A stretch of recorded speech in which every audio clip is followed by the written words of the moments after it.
দেশে থাকতে দিতে চান না আমাকে? আপনাকে চাকরি দিয়ে আনতে হয়েছে দেশে। আপনি কাকে দেবেন? ঐক্যমত্যটা আসলে কতটা হয়েছিল? আসেন সে আলোচনাটা করি। আমার ভোট আমি দেবো, যাকে খুশি তাকে দেবো।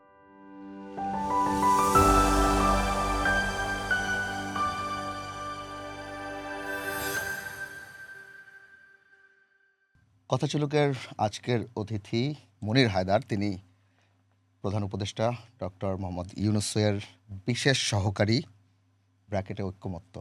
মনির ভাই, আপনাকে স্বাগতম। আচ্ছা, এই বিশেষ সহকারী ঐক্যমত্য, এটার মানে কি? আমিও এখনো চিন্তা করি যে এটার মানেটা আসলে কি। কারণ হলো যে আহ, বিভিন্ন বিভিন্ন ক্ষেত্রেই বিশেষ সহকারী পদবীর ব্যবহার দেখা যায়, অতীতেও দেখা গেছে। কিন্তু এরপরে ব্র্যাকেটে ঐকমত্য বা এই ধরনের কিছু, এটা তো আগে কখনো দেখা যায় নাই। না, আপনি তো, আপনাকে ঐক্যমত্য পদবি দেওয়া হয়েছে, বিশেষ সহকারী পদ। আপনিই বলেন কি করেন আপনি, হয়তো এখন সেখানেই এটার উত্তর লুকায় আছে। মানে এটা বলতে গেলে আমি আসলে বিপদে পড়বো। না, বলে মানে ফেলেন। এই জন্য পড়বো যে মানে ঐকমত্য মানে সবার মধ্যে একটা মতৈক্য সৃষ্টি করা। কাজটা তো সহজ কাজ না, বা আদৌ সম্ভব কিনা এটা একটা বড় প্রশ্ন। কিন্তু ঘটনাচক্রে এটা তো আর আমার ইচ্ছায় লাগে নাই। এই যে ব্র্যাকেটে পদবিটা তো আমি ঠিক করে দিই নাই, এটা যারা আমাকে এই কাজের জন্য দায়িত্ব দিয়েছে, নিয়ে এসছেন, তারা এটা দিয়েছেন। তো এটা নিয়ে আমি আর কোনো আলাপ আলোচনা বা কেন এটা এটা অ্যাচিভ করা সম্ভব কিনা, অ্যাচিভ না করলে এই পদবীর কী হবে, আলোচনাগুলো কখনো হয় নাই আর কি। আছে নিঃসন্দেহে যে একটা পলিটিক্যাল কনসেনসাসের সঙ্গে, যেহেতু কনসেনসাস প্রসেসের সঙ্গে কাজ করেছি, জুলাই অভ্যুত্থান পরবর্তী সরকারের সামনে একটা বড় চ্যালেঞ্জ ছিল যে রাজনৈতিক দল এবং শক্তিগুলোর মধ্যে একটা ন্যূনতম কনসেনসাস বা আন্ডারস্ট্যান্ডিং থাকা দরকার। তো সেটা নিয়ে তো কাজ করা হয়েছে, চেষ্টা হয়েছে, কাজ হয়েছে কিনা জানি না, চেষ্টা হয়েছে, এবং সেই চেষ্টার অংশ ছিলাম। আপনি ফেব্রুয়ারি মাসে এই পদে জয়েন করেছেন, সরকার গঠনের 5 মাস পরে। এবং আমরা জানি অনেকে আপনি আসলে দলগুলোর সাথে যোগাযোগের একটা প্রধান উপদেষ্টার পক্ষ হয়ে যোগাযোগ না করেছেন। আমি এবং পরবর্তীতে একটা ঐক্যমত্যের কমিশন হয়েছে, এবং একটা জুলাই সনদ হয়েছে, সেখানে দলগুলো সই করেছে। ঐক্যমত্যটা আসলে কতটা হয়েছিল? না, একটা পর্যায় পর্যন্ত তো হয়েছে, নাহলে তো জুলাই সনদ বা জুলাই চার্টারটা হতো না, সেখানে সবাই স্বাক্ষরও করতো না। এনসিপি স্বাক্ষর করেনি। এনসিপি স্বাক্ষর করেনি, এটা আরেকটা লম্বা আলোচনার জায়গা। কিন্তু এখন জুলাই সনদ বা এই গণভোটে হায়ের পক্ষে সবচেয়ে জোরালো প্রচারটা তারাই চালাচ্ছে। আপনি তাদেরকে পেলে প্রশ্ন করতে পারেন যে তোমরা তো এটা স্বাক্ষরই করনি, কিন্তু তোমরা এখন এটার প্রচারে সব মানে অনেকটাই মানে অগ্রগামী বলা যায়। আচ্ছা, যাই হোক, মানে আপনি যে জায়গায় জানতে চেয়েছিলেন সেটা হলো যে যখন এই সংস্কার প্রক্রিয়ার একটা পর্যায়ে জাতীয় ঐক্যমত্য কমিশন গঠনের ঘোষণা দেওয়া হলো, তখনও গঠন করা হয়নি, আমি বিদেশে ছিলাম। তখন আমাকে বলা হলো, খবর দেওয়া হলো যে তুমি আসো, তোমার এখানে কাজ করতে হবে। তো আমার জন্য খুব তাড়াতাড়ি চলে আসার সুযোগ ছিল না আমার ব্যক্তিগত পরিস্থিতির কারণে। তারপরে এক সময় আমার অ্যাপয়েন্টমেন্ট হয়ে গেল, তখন আমি বিদেশে, এবং অ্যাপয়েন্টমেন্ট হওয়ার বেশ কদিন পরে আমি বাংলাদেশে এসে এই কাজে যুক্ত হয়েছি। তো কাজটা কি, তো আমাকে বলা হয়েছে যে এখানে একটা ঐকমত্য কমিশন হবে, যেটার প্রধান হবেন প্রধান উপদেষ্টা প্রফেসর মোহাম্মদ ইউনূস, এবং প্রফেসর আলী রিয়াজ ওটার সহসভাপতি হবেন, এবং আরও যে 5টা কমিশন করা হয়েছিল সংস্কার কমিশন, সেগুলোর প্রধানরা এটার সদস্য হবেন। তো আমার কাজ কি, বলা হলো যে প্রফেসর ইউনূস তিনি কমিশনের প্রধান হিসাবে, তিনি তো আর সার্বক্ষণিক এটায় থাকতে পারবেন না, তিনি তো সরকারের কাজ নিয়ে অনেক বেশি ব্যস্ত থাকবেন। তো তার তরফে কমিশনের কর্মকাণ্ড লিয়াজো করা এবং রাজনৈতিক দলগুলোর সঙ্গে যোগাযোগ এবং এই এই আলাপ আলোচনার প্রক্রিয়ার মধ্যে একটা ভূমিকা রাখা, এই কাজগুলোই তোমার হবে। তো সেটা তো প্রায় 8-9 মাস ধরে করতে হয়েছে, ফেব্রুয়ারি থেকে অক্টোবর মাস পর্যন্ত, এবং অক্টোবর মাসের 17 তারিখে এসে জুলাই চার্টার সাইন হলো। ওই সময় পর্যন্ত এই কাজগুলা কমিশনের, বিশেষত কমিশনের সহসভাপতি প্রফেসর আলী রিয়াজ, তার নেতৃত্বেই কাজটা হয়েছে কার্যক্ষেত্রে।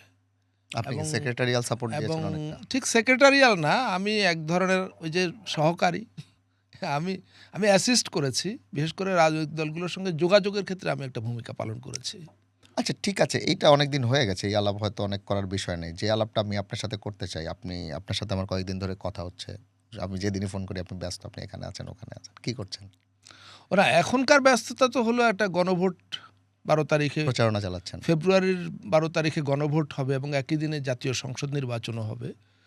তো এই গণভোটের বিষয়বস্তু সম্পর্কে তো আসলে সাধারণ মানুষ খুব বেশি যে পরিষ্কার বা ওয়াকিবহাল তা তো না। তো সেই ক্ষেত্রে গভর্নমেন্টের একটা দায়িত্ব আছে মানুষকে জানানো যে কী নিয়ে গণভোট হচ্ছে, মানুষ কেন হ্যাঁ বলবে, কেন না বলবে না। তো এই প্রচার কার্যক্রমের সঙ্গে যুক্ত আছি। আপনি জানেন এই জন্য একটা দায়িত্ব দেওয়া হয়েছে প্রধান উপদেষ্টার এখন বিশেষ সহকারী প্রফেসর আলী রিয়াজ। তিনি এই প্রচার কার্যক্রমের মুখ্য সমন্বয়কারী এবং আমি একজন সমন্বয়কারী হিসেবে এটা নিয়ে কাজ করি, মানুষকে জানানোর কাজ করি আর কি। বিভিন্ন জায়গায় ঘুরে ঘুরে বিভিন্ন সভা সমাবেশে কথা বলি, বিভিন্ন গ্রুপের সঙ্গে, পলিটিক্যাল সোশ্যাল গ্রুপের সঙ্গে কথা বলি, এগুলো নিয়ে ব্যস্ততা আর কি। কি বুঝছেন, আপনারা তো সরাসরি হায়ের পক্ষ নিয়েছেন, মানে একদম সেটা নিয়ে অনেক কথা আছে। আপনি কি আপনার যদি- আপনি হায়ের বিপক্ষে? আমার ভোট আমি দেবো, যাকে খুশি তাকে দেবো, না, যদি এখানে এটা ভোট হয়। না, এখানে তো কোনো ব্যক্তি নেই, আপনি কাকে দিবেন? যেহেতু আপনি ভোটের একটা প্রশ্ন রেখেছেন, এখানে মনে হয় না এই জবাবটা আমি আপনাকে দেবো। যাই হোক, আমি না, আপনার আপনি কাছে আমাকে শুনতে জবাব চাই। না দেন, কিন্তু আপনার কাছে আমার প্রশ্ন আছে। সেটা হলো এটা তো গণভোট, এখানে কোনো ক্যান্ডিডেট নাই। ক্যান্ডিডেট কিন্তু আপনি, ক্যান্ডিডেট আমি, ক্যান্ডিডেট আবু সাইদ, ক্যান্ডিডেট মুগ্ধ। কিভাবে আসেন সে আলোচনাটা করি, চলেন, এটা একটু পরিষ্কার করা দরকার আমাদের। নিশ্চয়ই। এই গণভোটের পক্ষে কারা, বিপক্ষে কারা, পক্ষে কি বিপক্ষে কি? স্পষ্টতই এই গণভোটের হ্যাঁ হলো জুলাই অভ্যুত্থান আর না হলো ফ্যাসিবাদ। জুলাই অভ্যুত্থানটা হয়েছে একটা ফ্যাসিবাদী শাসনের বিরুদ্ধে, তাই তো? এতে কোনো সন্দেহ আছে? নিশ্চয়ই না। এবং ফ্যাসিবাদী শাসনকে উৎখাত করা হয়েছে জুলাই অভ্যুত্থানের মধ্য দিয়ে। জুলাই অভ্যুত্থানের সবচেয়ে বড় অঙ্গীকার কি? যে বাংলাদেশের প্রচলিত রাজনৈতিক এবং রাষ্ট্র ব্যবস্থা পাল্টাতে হবে। যেই ব্যবস্থার ফাঁক ফোকর গলিয়ে ফ্যাসিবাদ, মাফিয়াতন্ত্র বা স্বৈরতন্ত্র আসে, এই ফাঁক ফোকরগুলো বন্ধ করতে হবে। এবং সেটার জন্যই এই যে 6টা সংস্কার কমিশন, পরে আরও 5টা, তারপরে জাতীয় ঐক্যমত্য কমিশন, 9 মাস ধরে পলিটিক্যাল পার্টিগুলোর লিডারদেরকে নিয়ে এক রুমের মধ্যে দিনের পর দিন, সপ্তাহের পর সপ্তাহ আলোচনা হয়েছে, হয়নি? এবং সেই আলোচনায় ভিন্ন মত, দ্বিমত, তর্ক বিতর্ক, আলোচনা থেমে গেছে, আবার শুরু হয়েছে, এই ঘটনাগুলো ঘটেছে। এবং সেই ঘটবার মধ্য দিয়ে শেষ পর্যন্ত সবাই একমত হয়েছে, এক জায়গায় এসছে, একটা বই বানিয়েছে, এটার নাম জুলাই চার্টার বা জুলাই জাতীয় সনদ 2025। এবং গত বছরের অক্টোবর মাসের 17 তারিখে সংসদ ভবনের সামনে বিরাট অনুষ্ঠান করে সবাই সেটাই স্বাক্ষর করেছে। সেখানে একটা অঙ্গীকারনামা আছে, 39 পৃষ্ঠার সনদের 38তম পৃষ্ঠাটা হলো অঙ্গীকারনামা। সবাই বলেছে আমরা এটা বাস্তবায়ন করতে বাধ্য থাকবো, এবং বাস্তবায়নের তো একটা প্রক্রিয়া আছে। সেই প্রক্রিয়াটার উদ্যোক্তা কে হবে? সরকার। সরকারি উদ্যোগে রাষ্ট্র একটা আদেশ জারি করেছে, রাষ্ট্র, সরকার না, কিন্তু একটা রাষ্ট্রীয় আদেশ জারি হয়েছে। সে আদেশের নাম হলো জুলাই জাতীয় সনদ 2025 বাস্তবায়ন আদেশ, ব্র্যাকেটের সংবিধান সংস্কার। সংবিধান সংশোধন না, কিন্তু সংবিধান সংস্কার। পার্থক্যটা কি সংশোধন আর সংস্কারের মধ্যে? সংশোধন হয় 1-2টা আর্টিকেল বা সাব আর্টিকেল, এখানে 84টার মতো। আর সংস্কার হচ্ছে সংবিধানের ব্যাপক পরিবর্তন। 48টা প্রশ্নে তো ভোটই হবে না, মনে হয়। প্রশ্ন না, এগুলো নিয়ে আসলে এই যে বললেন যে 48টা কি নিয়ে প্রস্তাব, ব্যস্ত, 48টা কি নিয়ে প্রস্তাব, ব্যস্ত, হ্যাঁ, আমরা বলুন এগুলা আপনি। ব্যাখ্যা করার জন্য ব্যস্ত। 84টা রিকমেন্ডেশন বা সুপারিশ নিয়ে জুলাই সনদ। এই 84টার মধ্যে 48টা হলো ভোটে যাচ্ছে। যেগুলো বাস্তবায়ন করতে হলে সংবিধান পাল্টাতে হবে, সংবিধান সংশোধন বা সংস্কারের প্রশ্ন জড়িত। সেই 48টা সুপারিশকে 4টি ক্যাটাগরিতে ভাগ করা হয়েছে। 48টা সুপারিশ, 4টি ক্যাটাগরি। প্রশ্ন কিন্তু একটা, প্রশ্নটা অ্যাবস্ট্রাক্ট। আপনি ফ্যাসিবাদকে ফিরায় আনতে চান নাকি বন্ধ করতে চান? এটার আপনি পক্ষে না বিপক্ষে? Simple question. এই জন্য আমি বললাম আপনি কি বিপক্ষে কিনা, আপনি কি না কিনা। না, ফেসিবাদের পক্ষে হ্যাঁ, নিশ্চয়ই না। তো আপনি এখানে কোনো থার্ড অপশন নাই। আপনাকে আমি বলি, আহারার দর্শকরা, আপনার দর্শকরা জানুক ব্যাপারটা। এখানে যে গণভোট হচ্ছে, এই গণভোট আপনার নিরপেক্ষতার কোনো সুযোগ নাই। আপনি ফ্যাসিবাদের পক্ষে না বিপক্ষে? Very simple question. যে 48টা সুপারিশ করা হয়েছে এটা সিম্পলি ফ্যাসিবাদ আশা বন্ধ করার জন্য। না তাহলে অন্য কিছু এটা নাই। এটা না, শোনেন, ভোটের শোনেন। প্রয়োজন কেন ছিল সেটা হ্যাঁ, আমার ভোটের একটা প্রয়োজন প্রশ্ন। এই জন্য যে 30টা রাজনৈতিক দল আলাপ আলোচনায় ছিল, তাদের প্রতিনিধিরা ছিলেন। কিন্তু বাংলাদেশের সব মানুষ কি পলিটিক্স করে, পার্টি করে? পার্টির বাইরে কেউ নাই? নিশ্চয়ই আছে। তাদের মতামত নেবেন না আপনি? দুইটা কারণে গণভোট। একটা হলো আপনি যে লোকগুলা পলিটিক্যাল পার্টির সঙ্গে ইনভলভ না, তাদের প্রতিনিধিত্ব তো ছিল না এই আলোচনায়। সুতরাং তাদেরকে আপনি কিভাবে কানেক্ট করবেন, তাদের মতামত কিভাবে যাচাই করবেন, সেটার জন্য গণভোট। এটা হলো এক। দুই হলো সংবিধান সংস্কারের বা নতুন কোনো বিধান সংবিধানে যুক্ত করবার, সংবিধানের এক্সিস্টিং কোনো বিধান সেখান থেকে বাদ দেওয়ার একটা প্রসেস আছে। তো এখন আপনি যদি তর্কে যান তাহলে বিদ্যমান সংবিধান অনুযায়ী প্রসেসটা একরকম, আমরা যেটা আসলে উল্টাতে চাই, বাদ দিতে চাই, কারণ ওই প্রসেসটাই আমাদের একটা বড় সমস্যা। সংবিধান সংশোধনের এখন যে ব্যবস্থাটা সংবিধানে আছে এটা একটা গুরুতর সমস্যা। এজন্য সংবিধান সংশোধনের এই পদ্ধতিটাই পরিবর্তন করতে হবে। সেটা মানে গণভোটে এটাকে আছে। আপনার স্রেফ একটা প্রসেস হিসেবে নিয়েছেন? না, আমি বললাম দুটো কারণে স্রেফ প্রসেস। আমি আপনার একটু আগের প্রশ্নে আসি। আপনি বলেছেন যে অনেক মানুষ নিরপেক্ষ আছে, তারা কোনো দলের সমর্থন করে না। না, আমি মানে নিরপেক্ষ তারা কথাটা- মানে আমি নিরপেক্ষ কথাটা বলি না। নিরপেক্ষ আমি মানে হচ্ছে নিরপেক্ষ যে বলি তারা না। কোনো কারো আমি পক্ষে বলছি নাই, তারা কোনো পলিটিক্যাল পার্টির সদস্য না। তারা হয়তো এক এক সময় এক এক দলকে ভোট দেয়, অনেক সময় তারা মত বদলায়, ফ্লোটিং ভোট আমরা যেটাকে তারা বলি। ফ্লোটিং ভোটার বা মুক্ত ভোট। এই মানুষগুলার জন্য কতটা আপনার এই যে ভাষা, এই যে প্রশ্ন, যে প্রশ্নের উপর তারা ভোট দেবে, আমি আমার ধারণা আপনারা হয়তো সবাইকে বোঝাচ্ছেন, কিন্তু আমি জানি না আপনারা সব ভোটারের কাছে এই ইয়েটা নিয়ে পৌঁছাতে পারছেন কিনা, যে কতটা সহজ করে বোঝা যে আমি আসলে কি বেছে নিচ্ছি। হ্যাঁ, 48টা প্রস্তাব বা আপনি 39 পৃষ্ঠার যে ইয়ে আছে এটা পড়া, এটা এটা আমি নিজেই পড়িনি পুরো। আমি হয়তো জিস্ট পড়েছি বা জিনিসটা বোঝার চেষ্টা করেছি। একজন সাধারণ মানুষ, এখানে শিক্ষার অভাব আছে বা অনেকে লিটারেট না, তারা হয়তো আপনার ব্যালট পেপারটা দেখে তার কাছে একটা হা না ওটা ছবি ছাড়া কিছু না, মানে তাদের উপযোগী কি ব্যবস্থা? ওকে, আপনি এটা তো স্বীকার করবেন যে সংবিধান দেশের প্রতিটা নাগরিকের জন্য, এটা কি ঠিক? অবশ্যই।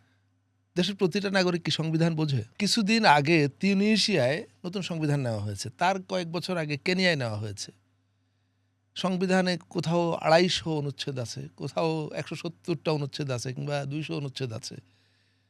সংবিধানটা তো গৃহীত হয় একটা গণভোটের মধ্য দিয়ে চূড়ান্তভাবে। তো ওই দেশের প্রতিটা ভোটার, প্রতিটা জনগণ কি ওই 268টা অনুচ্ছেদ পড়ে বুঝে তারপরে ভোট দেয়? হ্যাঁ, অবশ্যই কেউ পড়ে না। আর আপনি একটু আগেই ইভেন ব্রেক্সিট বা ওইসব জায়গায় আমার ধারণা হ্যাঁ। সবাই ওই সময় এখন বাংলাদেশের সংবিধান দেশের প্রতিটা নাগরিকের জন্য, তারা কি এই সংবিধান পড়ে বুঝবে? যারা ধরেন পড়ালেখা জানে তারাও কি পড়ে বুঝবে? বুঝবে না।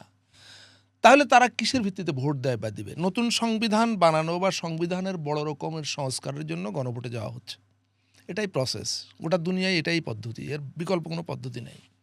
সাধারণ মানুষ এই জুলাই চার্টারে যে ভাষায় 84টা প্রস্তাব লেখা হয়েছে এগুলো সবাই বুঝবে না, এটাই স্বাভাবিক। আইনের ভাষা, সংবিধানের ভাষা সবাই বোঝে না বলেই আমাদেরকে এখন সহজ ভাষায় লিফলেট ছেপে ভিডিও বানিয়ে সাধারণ মানুষকে বোঝানোর চেষ্টা করতে হচ্ছে যে এর ভিতরে এই জিনিসগুলো আছে, তোমার ভাষায় তোমাকে বুঝিয়ে বললাম। সেটা কি শুনবেন? একটু সময় আছে আপনার? হ্যাঁ, নিশ্চয়ই। ধরেন সংবিধান সে বুঝবে না, জুলাই চার্টার সে বুঝবে না, কিন্তু এটা তো বুঝবে যে লোকটার ভাই খুন হয়েছে এবং খুনিকে আদালত মৃত্যুদণ্ড দিয়েছে এবং সে আদালতের সকল পর্যায় থেকে তাকে দোষী সাব্যস্ত করা হয়েছে, সে এখন জেলখানায় আছে, যে কোনো সময় তার মৃত্যুদণ্ড কার্যকর হবে কিংবা যাবজ্জীবন হয়েছে।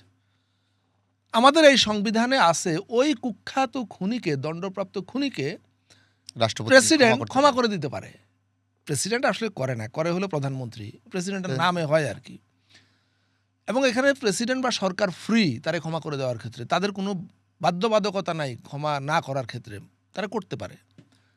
এবার প্রস্তাব করা হয়েছে যে তোমার ভাইয়ের খুনিকে প্রেসিডেন্ট বা প্রধানমন্ত্রী ছাড়তে পারবে না যদি তুমি না বলো, মানে তোমার সম্মতি লাগবে। ক্ষতিগ্রস্ত পরিবারের সম্মতি ছাড়া প্রেসিডেন্ট বা রাষ্ট্র কাউকে ক্ষমা করতে পারবে না। এটা এবারে সংবিধানে ঢুকেছে। এটা আমি যখন বলি তখন তো একজন সাধারণ মানুষ বুঝবে না, কিন্তু যে ভাষায় লেখা হচ্ছে ওটা পড়ে সে বুঝবে না। একইভাবে আপনারা কিরকম 84টা বা যে 48টা প্রস্তাব ভোটে যাচ্ছে প্রত্যেকটা আপনারা এরকম জনে যে সবগুলো বোঝানোর দরকার নাই, তাকে এইটুকু বুঝালেই চলবে যে এখানে যে প্রস্তাবগুলো আনা হয়েছে এটা হঠাৎ করে প্রফেসর ইউনূসের মাথা থেকে আসেনি। আহরার হোসেন বা মনির হায়দারের মাথা থেকে আসেনি, প্রফেসর আলী রিয়াজের মাথা থেকে আসেনি। কিভাবে এসছে? ওই যে বললাম, প্রথমে 6টা কমিশন করা হয়েছে। কমিশনগুলোতে কারা দায়িত্ব পালন করেছেন? সংবিধান সংস্কার কমিশনে যারা সংবিধান বিষয়ে বিশেষজ্ঞ, রাষ্ট্র ব্যবস্থা বিষয়ে বিশেষজ্ঞ, তারা 5 মাস ধরে আলাপ আলোচনা করে, গবেষণা করে, সলা পরামর্শ করে তারা প্রথমে একটা রিপোর্ট তৈরি করেছেন। অন্য কমিশনগুলোও তাই করেছে। নির্বাচন ব্যবস্থা সংস্কার কমিশন, বিচার ব্যবস্থা সংস্কার কমিশন, সবাই করেছে। তারপর যখন ঐক্যমত্য কমিশন হলো, সকল রিপোর্ট নিয়ে এখানে বসা হলো। সেখানে সব পার্টিগুলোকে ডাকা হলো, সিভিল সোসাইটিকে ডাকা হলো, নাগরিক সমাজকে ডাকা হলো, বিশেষজ্ঞদের ডাকা হলো। সিরিজ অফ ডিসকাশনের মধ্য দিয়ে নানা রকম এডিটিং, নানা রকম নতুন সংযোজন, পুরনোটা বিয়োজনের মধ্য দিয়ে একটা ফিনিশ প্রোডাক্ট তৈরি করা হয়েছে। জনগণকে কি এটুকু বোঝানো সম্ভব না যে এই লোকগুলো যে এত চেষ্টা করেছে জুলাই অভ্যুত্থানের কমিটমেন্টের আলোকে, তারা তোমাদের ভালোর জন্য এখানে অনেকগুলা নতুন বিধান যুক্ত করেছে। তার মধ্যে ধরো 5, 7টা 10টা বিধান তোমাকে বলে শোনালাম, পড়ে শোনালাম যে এর মধ্যে এই আছে। এখন তুমি যদি হ্যাঁ বলতে চাও, তুমি পুরাটাকে হ্যাঁ বলতে হবে, আর যদি তুমি না বলতে চাও পুরাটাকে সেটা নিয়েও একটা এক ধরনের না। আপত্তি আছে যে আমার সিলেক্ট করার কোনো না, উপায় নেই, কোনো যে অপশন আমাদের- দুনিয়ার কোথাও থাকে না, দুনিয়ার কোথাও থাকে না। যারা এগুলা বলে এরা কুমতলবে বলে, এরা কোনো ভালো উদ্দেশ্য থেকে বলে না। কারণ এদের একটা হলো এরা জানে না আসলে দুনিয়ায় সংবিধান সংস্কার বা সংবিধান কিভাবে তৈরি হয়। এবং না, আমি শেষ করি। আচ্ছা। আমি বলি, যারা এই কথাগুলা বলে যে আপনি আমাকে চয়েস মানে সুযোগ দিচ্ছেন না, যে আমি আপনার 48টার মধ্যে আমি 20টা নেব, 18টা নেব না, কিংবা 30টা নেব, 18টা নেব না, সেই সুযোগ আপনি আমাকে দিচ্ছেন না। যারা এই কথা বলে তারা সংবিধান সংস্কার বা নতুন সংবিধান প্রণয়নের প্রক্রিয়াটা দুনিয়ায় কিভাবে হয় এটা তারা জানে না।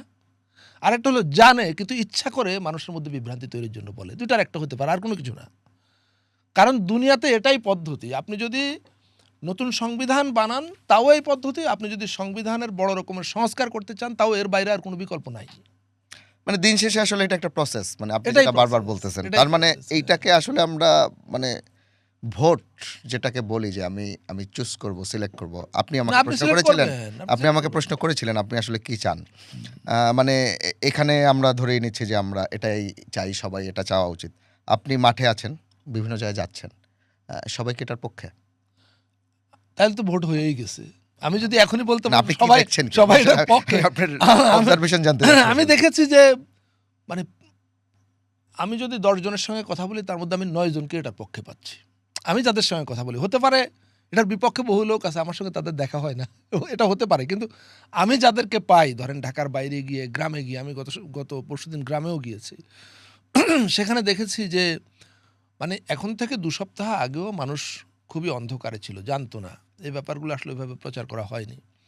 কিন্তু আপনি যদি আগামীকালকে ধরেন ময়মনসিংহের হালুয়াঘাটে গিয়ে জিজ্ঞেস করেন, 10 জনকে জিজ্ঞেস করলে আমার ধারণার 6-7 জনই বলবে যে হ্যাঁ এটা শুনেছি, জেনেছি, এই আছে এর মধ্যে। মানে মানুষ মোটামুটি ধারণা পেয়ে গেছে। কারণ আপনি জানেন অনেকভাবেই প্রচারটা হচ্ছে। একটা হলো যে আপনার ভোটের গাড়ি চালু করা হয়েছে, ভোটের গাড়িগুলো সারা দেশ ঘুরছে। আমি উপদেষ্টারা বিভিন্ন জায়গায় দায়িত্ব হ্যাঁ, প্রচারণা মানে চালাচ্ছেন। প্রায় সকল উপদেষ্টাই বিভিন্ন জেলায় জেলায় ঘুরে সম্পর্কিত বিভিন্ন অনুষ্ঠানে কথা বলছেন। তথ্য অধিদপ্তর গ্রামের হাটে বাজারে গিয়ে প্রজেক্টরের মাধ্যমে তারা ভিডিও দেখাচ্ছেন, এ সম্পর্কিত গান মানুষকে শোনাচ্ছেন। লিফলেট লক্ষ লক্ষ মানে কয়েক কোটি লিফলেট এর মধ্যে বিতরণ করা হয়েছে। লিফলেটে একদম খুব সামারাইজ, সারসংক্ষেপ আকারে কি আছে গণভোটের বিষয়বস্তুতে সেটা মানুষকে দেখানো হচ্ছে। এই ক্যাম্পেইন আমি ভুল হয়ে গেছি, আমি লিফলেটটা হাতে পারেন? না, এটার জন্য আলাদা কোনো বাজেট নেই। এটা মন্ত্রণালয়গুলো তাদের বা সরকারের বিভিন্ন ডিপার্টমেন্ট তাদের এক্সিস্টিং বাজেটের আওতায় কাজ। প্রতিষ্ঠানগুলোতে আপনারা সম্ভবত নির্দেশনা দিয়েছেন, যেমন স্কুল বা কলেজ, এসব জায়গায় তারা যাতে ক্যাম্পেইন করে। না, এটা আসলে প্রতিষ্ঠানগুলোকে না, এটা আমাদের জায়গা থেকে বিভিন্ন মন্ত্রণালয় যাদের একদম রুট লেভেলে নেটওয়ার্ক আছে, যেমন ধরেন শিক্ষা মন্ত্রণালয়, ধর্ম বিষয়ক মন্ত্রণালয় দেশের সকল মসজিদের ইমামকে কানেক্ট করতে পারে। তারপরে আপনার পল্লী বিদ্যুতায়ন বোর্ড দেশের প্রায় 4.25 কোটি হাউস হোল্ডে তারা ইলেকট্রিসিটি সাপ্লাই দেয়। এটা একটা বড় নেটওয়ার্ক। এই প্রত্যেকটা নেটওয়ার্ককেই তাদের কাজের সঙ্গে একটু বাড়তি কাজ হলো লিফলেট মানুষের হাতে পৌঁছে দেওয়া। তো লিফলেটের খরচ তার অনেক বেশি না, এটা আপনি খুব ভালো করে জানেন। আর এর বাইরে আর অন্য ওই যে কিছু অডিও ভিজুয়াল মেটেরিয়াল তৈরি করা হয়েছিল, এগুলো সংস্কৃতি মন্ত্রণালয় করেছে তাদের নিজস্ব ক্যাপাসিটিতে, এবং সংস্কৃতি মন্ত্রণালয়ের তৈরি করা মেটেরিয়ালগুলোই তথ্য মন্ত্রণালয় সহ সরকার অন্যান্য মন্ত্রণালয় তারা নানাভাবে প্রচার করছে। ফলে এখানে যে এটার পেছনে ব্যাপক বাজেট, অনেক টাকা খরচ করা হচ্ছে ব্যাপারটা সেরকম না। খরচ নিশ্চয়ই আছে, এটা বায়বীয় না, কিন্তু এগুলা বিভিন্ন মন্ত্রণালয়, বিভাগ বা প্রতিষ্ঠানের এক্সিস্টিং বাজেটের মধ্যেই হয়ে যাচ্ছে। আহ, সরকার প্রচার করছে, বাকি যারা দল, সব দল কি প্রচার করছে? দল, ওকে দেখেন, এটা সরকার তো আর দল এনসিপির কথা বলছিলেন আপনি, এলসিপি প্রচার না, করছে। মানে সরকার তো দলগুলোকে বাধ্য করতে পারে না, কিন্তু আপনাকে একটু আগেই বললাম দলগুলা নিজেরাই তো এটার অংশীদার। তারা নিজেরাই এটা তৈরি করেছে, এটা স্বাক্ষর করেছে, অঙ্গীকার করেছে। সুতরাং আপনি কি মনে করেন বাংলাদেশের দলগুলো এই গত ১৬ বছরের অভিজ্ঞতার পর এবং জুলাই অভ্যুত্থানের অভিজ্ঞতার পর তারা চাইবে যে দেশে আবার ফ্যাসিবাদী শাসন ফিরে আসুক? আমি জানি না। এখন আমার এবারের বিশ্বাস হতে চায় না যে কোনো দল এখন আর এটা চাইবে। এইবারের নির্বাচনের সবচেয়ে বড় স্টেক বিএনপি। অনেকেই বলছেন যে বিএনপি ওইভাবে প্রকাশ্যে তাদেরকে হানা ভোটে হায়ের পক্ষে প্রচার আমি চালাতে চায়। আপনাকে এটা সম্পর্কে খুব বিস্তারিত বলতে পারবো না, কিন্তু আমি সাদা চোখে যেটা দেখি, বিএনপির মহাসচিব মির্জা ফখরুল ইসলাম আলমগীর সাহেব তিনি বলেছেন আমরা হায়ের পক্ষে যাব না তো কিসের পক্ষে যাব, কারণ আমরাই তো সংস্কারের মূল প্রস্তাবক। ৩১ দফা আমরাই বলেছিলাম, সুতরাং আমরা অবশ্যই হায়ের পক্ষে। বিএনপির স্ট্যান্ডিং কমিটির সদস্য জনাব সালাউদ্দিন আহমেদ, যিনি এই জুলাই সনদ প্রক্রিয়ায় আমি বলবো যে অসাধারণ তাৎপর্যপূর্ণ ভূমিকা পালন করেছেন, তিনি নিজে এই গত ৪-৫ দিন আগে দেখলাম তার নির্বাচনী এলাকায় বসে গণমাধ্যমকে বলেছেন যে আমরা জুলাই চার্টারের প্রতিটা অক্ষর বাস্তবায়ন করতে অঙ্গীকারবদ্ধ এবং আমরা করব সেটা। তারপরে আপনি দেখেন জনসভা করেছেন, আমি ওনাকে কোথাও নজরুল বলতে দেখিনি। ইসলাম খান, বিএনপি স্থায়ী কমিটির সদস্য, তিনি বলেছেন আমাদের অবস্থান জুলাই সনদের পক্ষে এবং গণভোটে হায়ের পক্ষে। তারেক রহমান সাহেবের স্পোকস পার্সন মাহাদি আমিন, তিনি পরপর ২ দিন মিডিয়াতে এসে বলেছেন যে আমাদের বিএনপির অবস্থান দল হিসাবে হায়ের পক্ষে। এখন তারেক রহমান ব্যক্তিগতভাবে কোথাও বলেছেন কি বলেননি আমি এটা আমার নোটিস চোখে করিনি, পড়েনি আসলে। আমি নোটিস করিনি। কয়েকটা দেখেছি। বলেননি, যে কোনো সময় হয়তো বলবেন, আমি জানি এখন না। হাইপোথেটিক্যালি মনির ভাই, হাইপোথেটিক্যালি বলেন। আমার মানে এটা প্রশ্ন করার মধ্যে কোনো উদ্দেশ্য নেই, ধরুন না জিতে গেল, কি হবে? আপনি এটাকে এত জটিল ভাবছেন কেন? যদি যদি না জিতে যায় সংস্কার হবে না, ফ্যাসিবাদ আবার ফিরে আসবে, আমরা ফ্যাসিবাদকে ওয়েলকাম করব, এটা তো আমরা সিদ্ধান্ত নিয়েই করছি। যদি না জিতে যায় তার মানে জাতি হিসাবে আমরা সিদ্ধান্ত নিলাম আমাদের ফ্যাসিবাদই ভালো লাগে, আমাদের পরিবর্তন দরকার নাই, আমরা আবারও সেখানে ফিরে যাব। এটা নিয়ে আমার আবার আপনার ব্যক্তিগতভাবে বিচলিত হওয়ার কিছু নাই। একটা দেশের মেজরিটি জনগণ যদি মনে করে ফ্যাসিবাদী আমাদের মজার ব্যাপার, আমাদের ভালো, আমাদের নিয়তি, আমরা ওইটার মধ্যেই ফিরে যেতে চাই, এই সমস্ত আপনার গণতন্ত্র, এই ধরনের অধিকার, মুক্ত গণমাধ্যম, এইগুলোর দরকার নাই, তাহলে মানুষ সেখানে যাবে। এটা ব্যক্তিগতভাবে আমার আপনার কি সমস্যা তাতে? সবার ভালো লাগলে আমাদেরও ভালো লাগবে। আচ্ছা, আমাকে একটু প্রসেসটা বলেন। নির্বাচনে রেজাল্ট হয়ে গেল, এমপিরা নিশ্চয়ই রেজাল্টের পর শপথ নেবে, তারপর মানে আসলে প্রসেসটা কি? তারপর কি সরকার গঠন হয়ে যাবে? ওকে, আমাকে একটু প্রসেসটা যদি বলেন। ওকে, সরকার গঠন না হওয়ার কোনো কথা কোথাও কি না, বলা আছে? আমি জাস্ট জানতে চাই আসলে এমন কোনো সরকার তথ্য গঠন আপনার হয়ে জানা তারপর, আছে? কারণ আপনার একটা পডকাস্টে আমি দেখছিলাম, সেখানে আপনি বলছিলেন যে এখানে দুইটা, একটা হচ্ছে এমপিরা থাকবে, আবার একটা সংবিধান সংস্কার পরিষদও ওই এমপিরাই তাদের দায়িত্ব, সংস্কার পরিষদের দায়িত্ব নেবে। মানে ব্যাপারটা আসলে কি হবে? ওই পরিষদে কি দেখুন, এমপিদের বাইরে কেউ থাকবে? আর না, আপনাকে আমি একটা জিনিস বলি, সেটা হলো এই যে গণভোটটা হচ্ছে, এটা হঠাৎ করে নির্বাচন কমিশনের মন চাইলো একটা গোলাপি রঙের ব্যালট দিয়ে বলে দিল এবার গণভোট হবে, আসেন সবাই হাঁ বা নাতে ভোট দেন। ব্যাপারটা তো এরকম না। এটা হয়েছে যে জুলাই চার্টার গত বছরের অক্টোবর মাসে ১৭ তারিখে যেটা সবাই মিলে স্বাক্ষর করলো সংসদ ভবনের সামনে, এখন এটা বাস্তবায়নের প্রসেসটা কি হবে? সেই প্রসেস সরকার গত নভেম্বর মাসে উদ্যোগ নিল এবং রাষ্ট্রের তরফ থেকে একটা আদেশ জারি হলো, যেটা আপনাকে বললাম, জুলাই জাতীয় সনদ বাস্তবায়ন আদেশ ২০২৫ সংবিধান সংস্কার। এই আদেশটাই হলো জুলাই চার্টার বাস্তবায়নের রূপরেখা বা গাইডলাইন। রূপরেখা বলা যাবে না, গাইডলাইন। এই আদেশেই গণভোটের কথা বলা হয়েছে। এই আদেশের আন্ডারে একটা অর্ডিন্যান্স জারি করা হয়েছে, রেফারেন্ডাম অর্ডিন্যান্স, গণভোট অধ্যাদেশ। এবং এই আদেশে বলা আছে গণভোটে হ্যাঁ জয়ী হলে তারপরে কি হবে। আমরা জানি গণভোট যেদিন হবে সেদিন জাতীয় সংসদের সাধারণ নির্বাচন অনুষ্ঠিত হবে, কিন্তু এটা কেবল জাতীয় সংসদের নির্বাচন না। ওই আদেশে বলা আছে যে এই নির্বাচন একই সঙ্গে আসলে ৩টা নির্বাচন হচ্ছে। আরেকটা কি? একটা হলো গণভোট, একটা হলো জাতীয় সংসদ নির্বাচন, আর একটা হলো সংবিধান সংস্কার পরিষদের নির্বাচন। এটা কনসেপচুয়ালি, কিন্তু মূল থিমটা হলো যে সমস্ত ব্যক্তিরা জনপ্রতিনিধি নির্বাচিত হবেন ১২ই ফেব্রুয়ারি, তাদের একই সঙ্গে 2টা সত্তা থাকবে।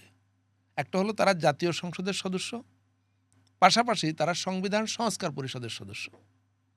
তারা জাতীয় সংসদের সদস্য হিসাবে একভাবে ওথ নেবেন, সংবিধান সংস্কার পরিষদের সদস্য হিসাবে আলাদাভাবে ওথ নেবেন। এবং বলা হয়েছে সংবিধান সংস্কার পরিষদ গঠিত হবার পর 160 কার্য দিবস, ওয়ার্কিং ডেজ, 160 কার্য দিবসের মধ্যে এই গণভোটে যা অনুমোদিত হচ্ছে জনগণ কর্তৃক, সেটা তারা নির্ধারিত নিয়মের মধ্য দিয়ে সংবিধানে অন্তর্ভুক্তকরণের কাজটা করবেন। নির্ধারিত নিয়মটা কি? নির্ধারিত নিয়ম হচ্ছে এগুলো সংস্কার পরিষদে এক একটা বিল আকারে উত্থাপিত হবে, সেগুলো নিয়ে আলোচনা হবে, সেটার ভাষা ঠিক করা হবে, কনস্টিটিউশনের জন্য উপযোগী ভাষা ঠিক করা হবে। মানে সংসদে কোনো বিল উঠলে তো সেই বিল বাতিল হওয়ার একটা চান্স থাকে, কিন্তু আপনারা তো বলেই রেখেছেন যে এখানে এটা বাতিল হওয়ার সুযোগ নেই। না, প্রথম কথা হলো যে বাতিল, আপনি যেটা গণভোটে অনুমোদিত হয়েছে সেটা আপনি বাতিল করবেন কেন? গণভোট জিনিসটা কি? গণভোট দ্বারা আপনি কি ম্যান্ডেট পাচ্ছেন? আর কনস্টিটিউয়েন্ট পাওয়ার বলে একটা কথা আছে, জানেন তো আপনি নিশ্চয়ই সাংবাদিক হিসেবে। এটাকে বলা হয় গাঠনিক ক্ষমতা। এই ক্ষমতা কিন্তু কেবলমাত্র জনগণের ক্ষমতা। এই ক্ষমতা আর কারো নাই, কোনো সংসদের নাই, কোনো সরকারের নাই, কোনো আদালতের নাই, হাইকোর্ট সুপ্রিম কোর্ট কারো নাই। এই ক্ষমতা কেবল জনগণের, কনস্টিটিউয়েন্ট পাওয়ার। আপনি যখন জনগণের সার্বভৌম ক্ষমতা, একটা দেশের আর কোনো প্রতিষ্ঠান কিন্তু সার্বভৌম না। আমরা বিভিন্ন এমপিকে বলতে শুনেছি সার্বভৌম সংসদ। সংসদ কখনো সার্বভৌম না। জনগণ সার্বভৌম হলো জনগণ। জনগণ যেটাকে মানে তার সার্বভৌম ক্ষমতার প্রয়োগ করে যেটাকে যে ক্ষমতা দিতে চাইবে সে ততটুকুই পাবে, এর বেশি সে পাবে না। গণভোটটা হলো জনগণের সার্বভৌম বা গাঠনিক ক্ষমতা প্রয়োগের একটা পদ্ধতি। এই পদ্ধতিতে আপনি যদি কোনো জিনিস একবার অনুমোদন করেন, ওই জিনিসটা আপনি আদালতে বাতিল করতে পারবেন না, সংসদে বাতিল করতে পারবেন না। আপনাকে বাতিল করতে হলে আবার সেম প্রসেসে যেতে হবে। মানে তাহলে আমি একটু লেম্যান প্রশ্নটা আবারও করি, আমার প্রশ্নটা খুব লেম্যান হয়। তাহলে প্রসেসটার কি দরকার? জনগণ বলে দিয়েছে আমি এটা চাই, কোথায় বলে দিয়েছে? ভোট দিয়ে। হ্যাঁ, কিন্তু জনগণ বলে দেওয়ার পরও এগুলা অনুচ্ছেদ বাই অনুচ্ছেদ, তারপরে সাব অনুচ্ছেদ, উপ অনুচ্ছেদ, এগুলাকে একটা নির্দিষ্ট ভাষা দিয়ে সংবিধানে অন্তর্ভুক্ত করতে হবে। আপনি এই প্রসেসটা বাইপাস করতে পারবেন না। এই প্রসেসটা আপনাকে অনুসরণ করতে হবে। সেখানে আপনার সংস্কার পরিষদের সদস্যরা এটা নিয়ে আলোচনা করবেন, ঠিক সেন্টেন্সটা কেমন হবে, ল্যাঙ্গুয়েজটা কেমন হবে, কতটুকু হবে, এগুলো তারা ঠিক করবেন, করে তারা সংবিধানে অন্তর্ভুক্ত করবেন 160 দিনের মধ্যে, 160 কার্য দিবসের মধ্যে। তারপর আচ্ছা, না, তারপরে সংবিধানে অন্তর্ভুক্ত হয়ে গেলে এটার মেয়াদ শেষ, সংবিধান সংস্কার পরিষদের মেয়াদ শেষ। এখন প্রশ্ন হলো তারা এমপি হিসাবে তারা কি রোল প্লে করবেন তখন? হ্যাঁ, তখন পার্লামেন্ট চলতে থাকবে। যেদিন জাতীয় সংসদের অধিবেশন চলবে সেদিন সংবিধান সংস্কার পরিষদের অধিবেশন চলবে না, তার ডাবল ডিউটি পালন। আবার যেদিন সংবিধান সংস্কার পরিষদের অধিবেশন চলবে সেদিন জাতীয় সংসদের অধিবেশন চলবে, পার্লামেন্টেই তো চলবে। হ্যাঁ, ওনারা ঠিক করে নেবেন। পার্লামেন্টের যে কার্য উপদেষ্টা কমিটি থাকে, জানেন তো আপনি, বিজনেস অ্যাডভাইজারি কমিটি বলে, সে কমিটি ঠিক করবে কবে সংসদ বসবে, কবে সংস্কার পরিষদ বসবে। সংসদ প্রথম দিন থেকে যেদিন ওথ নেবেন সংসদ সদস্যরা, তারা যথা নিয়মে সংসদ সদস্য হিসেবে তাদের দায়িত্ব পালন করবেন। জাতীয় সংসদ তার কর্মকাণ্ড পরিচালনা করবে। জাতীয় সংসদের সংখ্যাগরিষ্ঠ দল সরকার গঠন করবে। সরকার তার কর্মকাণ্ড যেদিন ওথ নেবে সেদিন থেকে তার কার্যক্রম সে পরিচালনা করবে। কোনো কিছুই হ্যাম্পার হবে না, কোনো কিছুই বাধাগ্রস্ত হবে না। সংবিধান সংস্কার পরিষদের কাজ পাশাপাশি চলবে। আমার আরেকটা জিনিস জানার, যে এই 160 দিন পর্যন্ত আমাদের এখানে কিছু ব্যাপার আছে, যেমন প্রেসিডেন্টের ক্ষমতা, প্রেসিডেন্ট নির্বাচন পদ্ধতি বা স্পিকার ডেপুটি স্পিকার নির্বাচন পদ্ধতি, এই ব্যাপারগুলো, উচ্চকক্ষ, এই ব্যাপারগুলো কি 160 দিন পর্যন্ত আমাদের যে সংবিধান সংস্কার পরিষদ যারা কাজ করবে, বা ততদিনে তো আমাদের নিশ্চয়ই একটা সরকারও থাকবে, একজন প্রধানমন্ত্রীও থাকবে, একজন প্রেসিডেন্টও থাকবে, তারা কি আগের নিয়মেই চলবেন? যখন যেটা সংবিধানে অন্তর্ভুক্ত হবে তখন থেকে সেটা কার্যকর হবে। উচ্চকক্ষের ব্যাপারে বলা হয়েছে যে সংবিধান সংস্কার পরিষদে যেদিন উচ্চকক্ষ গঠন সম্পর্কিত বিধান অনুমোদিত হয়ে সংবিধানে অন্তর্ভুক্ত হবে তার 30 দিনের মধ্যে উচ্চকক্ষ গঠিত হবে। কিসের ভিত্তিতে? এই 12ই ফেব্রুয়ারি নির্বাচনে যে ভোট হবে, সেই নির্বাচনে যে দল যত শতাংশ ভোট পাবে, ন্যূনতম 1% পেতে হবে, পিআর পদ্ধতি, তখন সেই দল তত সংখ্যক প্রপোর্শনাল রিপ্রেজেন্টেশনের হিসাব অনুযায়ী যে 100টা আসনের একটা মানে piece of যে cake পাবে যতটা তারা। আসন পাবার তা পাবে, এবং সেভাবে উচ্চকক্ষ গঠিত হবে। উচ্চকক্ষের বিধান সংবিধানে অন্তর্ভুক্ত হওয়ার 30 দিনের মধ্যে। যখন উচ্চকক্ষ গঠিত হয়ে যাবে তখন উচ্চকক্ষের কার্যক্রম শুরু হয়ে যাবে। উচ্চকক্ষে তো নির্দিষ্ট কিছু ডিউটি আছে, সেগুলো তখন থেকে শুরু হয়ে যাবে। প্রেসিডেন্ট যখন নির্বাচনের প্রয়োজন পড়বে তখন যে প্রস্তাব করা হয়েছে জুলাই চার্টারে, রাজনৈতিক দলগুলো একমত হয়েছে যে 2 কক্ষেরই, জাতীয় সংসদ এবং উচ্চকক্ষ যেটাকে সেনেট বলা হচ্ছে, 2 কক্ষের সদস্যরা গোপন ব্যালটে প্রেসিডেন্ট নির্বাচন করবেন। এটা কিন্তু একটা ঐতিহাসিক পদক্ষেপ। কেন? বাংলাদেশে এখন প্রেসিডেন্ট কিভাবে নির্বাচিত হয়, শুধু এখন যেহেতু আমাদের একটা কক্ষ পার্লামেন্টে, এবং যে সেখানে দলের এমপি বেশি তারা হ্যাঁ তারা করে, এবং সেখানে গোপন ব্যালটে ভোট দেওয়ার কোনো ব্যবস্থা নাই। ফ্লোর ক্রসিং এর তো সুযোগ আপনাকে নেই। আচ্ছা, ফ্লোর ক্রসিং এর সুযোগটাও তো উঠে যাচ্ছে। ফ্লোর ক্রসিং এর যে পুরোপুরি ব্যাপারটা, উঠে যাচ্ছে না। আর্টিকেল 70 সংবিধানের 70 অনুচ্ছেদের ব্যাপক সংস্কার হচ্ছে প্রস্তাব অনুযায়ী। সেটা হলো নির্দিষ্ট 3টি বিষয় ব্যতীত বাকি সকল ক্ষেত্রে এমপিরা স্বাধীন। সে নিজ দলের বিরুদ্ধে ভোট দিতে পারবে, নিজ দলের বিরুদ্ধে বক্তব্য দিতে পারবে, অবস্থান গ্রহণ করতে পারবে, তাতে তার এমপি পদের কোনো ক্ষয়ক্ষতি হবে না। কোন 3টা জিনিস? একটা হলো আস্থা ভোট, দলের সরকারে থাকা না থাকার প্রশ্নে আস্থা ভোটে সে দলের পক্ষে ভোট দিতে বাধ্য। আরেকটা হলো বাজেট। বাজেট যদি সে দলের বিপক্ষে ভোট দেয়, দেখা যাবে একটা অচল অবস্থা তৈরি হবে, বাজেট পাস হবে না। রাষ্ট্রের কার্যক্রম বন্ধ হয়ে যাবে, যেটা আমেরিকা আমরা মাঝে মাঝে দেখি। আর আরেকটা হলো যুদ্ধ পরিস্থিতির যদি উদ্ভব হয় তখন সে দলের বিরুদ্ধে ভোট দিতে পারবে না। জাতীয় নিরাপত্তা ব্র্যাকেটে বলা হয়েছে যুদ্ধ পরিস্থিতি। এছাড়া স্বাধীন, যেটা বাংলাদেশের গত 54 বছরের সংসদীয় ব্যবস্থার একটা বড় দুর্বলতা ছিল এইটা, যে এমপিরা স্বাধীন না, সে নিজ দলের বিরুদ্ধে ভোট দিলে তার পার্লামেন্ট মেম্বারশিপ চলে যায় ফ্লোর ক্রসিংয়ের অভিযোগে। তো এই জিনিসটা এবার গণভোটে আছে।